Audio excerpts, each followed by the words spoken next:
SSC 2025 শিক্ষার্থীরা তোমাদের board challenge result পাওয়ার পর কি করবে?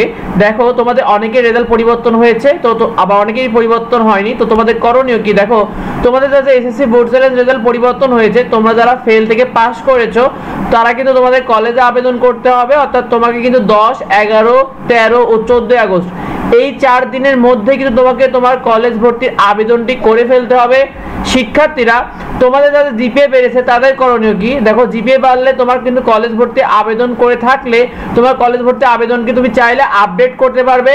সেক্ষেত্রে তুমি মনে করো কম জিপিএর কারণে তুমি কোনো কলেজে আবেদন করতে না পারলে এখন কিন্তু তুমি চাইলে আবেদন করতে পারবে, অর্থাৎ সেটাকে আরো আপডেট করে নিতে পারবে। আর যদি তুমি কলেজে ভর্তি আবেদনটি না করে থাকো, যে বোর্ড চ্যালেঞ্জের রেজাল্টের আশায় বসেছিলে, সেক্ষেত্রে তুমি অবশ্যই কিন্তু কলেজে আবেদনটি করে ফেলো, কারণ তোমাকে 10, 11, 13 ও 14 আগস্টের মধ্যে কিন্তু তোমাকে কলেজে ভর্তি আবেদন করতে হবে। শিক্ষার্থীরা তোমাদের যাদের এসএসসি বোর্ড চ্যালেঞ্জের রেজাল্ট পরিবর্তন হয়নি তাদের জন্য করণীয়, দেখো তোমাদের যাদের জিপিএ পরিবর্তন হয়নি তোমরা কিন্তু কলেজ ভর্তি আবেদনটি করা থাকলে ভালো।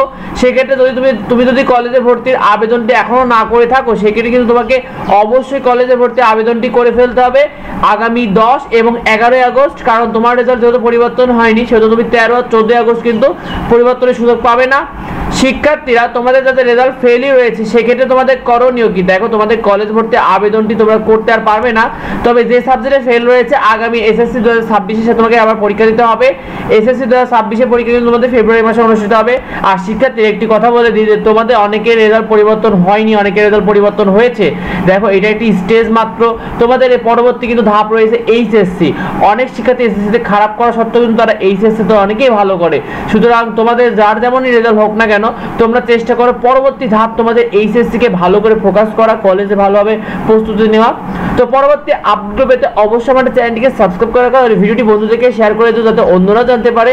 দেখা হয় পরবর্তী ভিডিওতে পরবর্তী আপডেট নিয়ে। ধন্যবাদ সবাইকে।